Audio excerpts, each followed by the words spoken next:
Bonjour à tous, je suis Myriam Nidjan et vous êtes en train de regarder Flash Parole. Aujourd'hui, nous allons parler d'un thème tiré du livre de Jean 8 à partir du verset 32. Il est écrit ceci: vous connaîtrez la vérité et la vérité vous affranchira. Je me suis posé la question de savoir qui parlait. Il s'agit de Jésus qui est en train de parler. Dans la première partie de cette phrase, il dit ceci: vous connaîtrez la vérité. Vous représente qui? Lorsqu'on va plus haut, c'est-à-dire dans le verset 31, il est écrit ceci: si vous demeurez dans ma parole, vous êtes vraiment mes disciples. Donc vous représentez les disciples de Jésus. C'est quoi un disciple? C'est qui un disciple? Un disciple, c'est celui qui suit son maître, c'est celui qui suit les recommandations de son maître, c'est celui qui marche avec son maître. Et là, dans ce cas, c'est Jésus, ceux qui suivent Jésus. Les disciples avaient plusieurs rôles lorsqu'ils étaient avec Jésus. Donc, si toi qui as accepté de suivre Jésus, les promesses te concernent. Dieu nous parle. Et après, la vérité ici, c'est la parole de Dieu. Car il est écrit: Jésus est le chemin, la vérité et la vie. Dans le livre de Jean, tu vas trouver ce verset. Et Jésus est la parole qui s'est fait chair.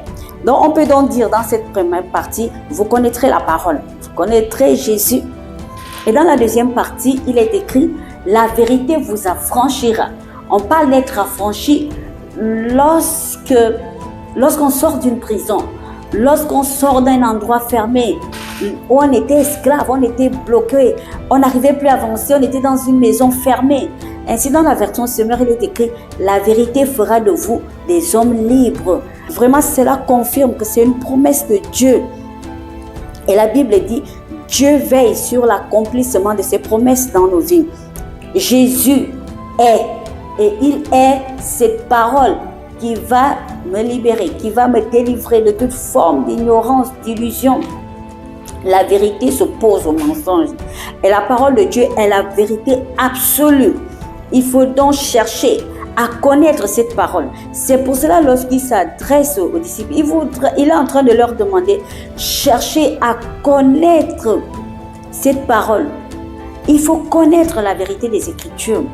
À travers ces versets, Dieu voudrait qu'on cherche la vérité dans sa parole, mais pas seulement la connaissance intellectuelle, mais une compréhension profonde et intime, afin qu'elle puisse impacter nos vies, non seulement sur le plan personnel, mais dans la société, et qu'elle éclaire notre vie et notre chemin. Cette vérité, c'est la lumière qui éclaire dans les ténèbres. C'est la parole de Dieu, c'est la lumière qui éclaire dans les ténèbres.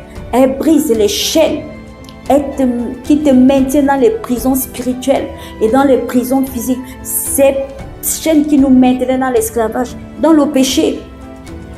Vous savez, moi je suis en Afrique. Dans mon pays, il y a souvent beaucoup de coupures d'électricité. Et lorsque tu es dans une pièce où il y a coupure, il y a le noir, tu as du mal à te déplacer. Parce que tu es en train de tâtonner, tu peux tomber, tu peux toucher un objet, tu peux te faire mal même, tu peux même faire des dégâts toi-même.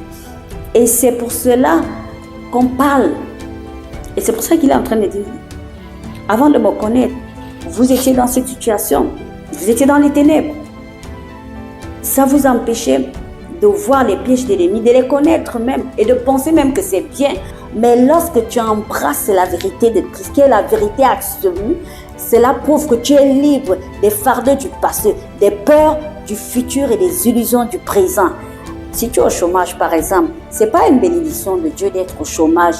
La pauvreté, ce n'est pas la volonté de Dieu pour nous. Dieu veut quelque chose de bien et de merveilleux. La promesse de Dieu, c'est que tu sortes de cette pauvreté, que tu sortes de cette malédiction. C'est pour ça qu'il a dit: tu es béni de toutes sortes de bénédictions.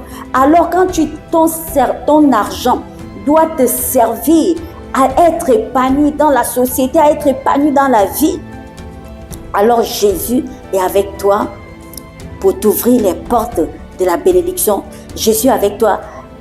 Jésus n'est pas là pour encourager les paresseux.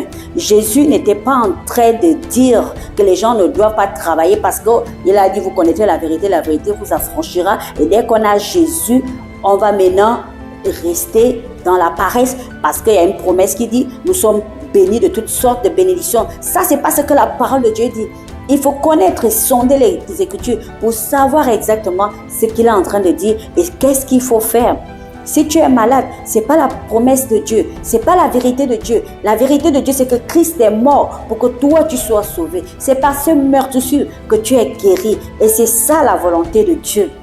La volonté de Dieu est que rien ne t'est impossible. Tu es capable de franchir plusieurs étapes dans ta vie lorsque tu as Jésus. C'est ça la vérité des Écritures. C'est ça la volonté de Dieu qui va te permettre de vivre avec courage, avec compassion, avec courage, façonnant une vie remplie de sens. Cette parole va te faire devenir un artisan de ta propre destinée et un agent de transformation dans le monde, dans la société où nous vivons, dans ton milieu de travail. Alors nous devons chercher profondément ces Écritures. Nous devons chercher toujours à être en intimité avec Dieu, à avoir cette connexion avec Dieu au travers de ces Écritures pour que nous révèle dans chaque situation, ce qu'il faut faire. Et moi, je te confirme encore, la parole de Dieu, c'est la vérité absolue. Et si tu as cette parole, tu serais réellement affranchi. Soyez bénis dans le nom de Jésus. Ne demeure pas dans le péché parce qu'il y a une promesse. Sors du péché, sors du noir, sors des illusions, sors du mensonge. Au nom de Jésus, amen.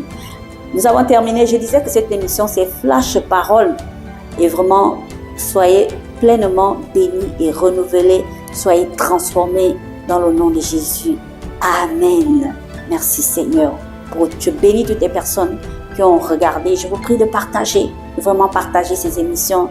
À chaque fois que vous partagez, je prie que Dieu vous bénisse, que Dieu transforme, que Dieu vous accorde cette vérité que vous cherchez, que Dieu change cette situation dans vos vies, que Dieu change ce problème qui dérange vos vies et que Dieu transforme afin que vous soyez épanouis. Soyez bénis au nom de Jésus. Amen.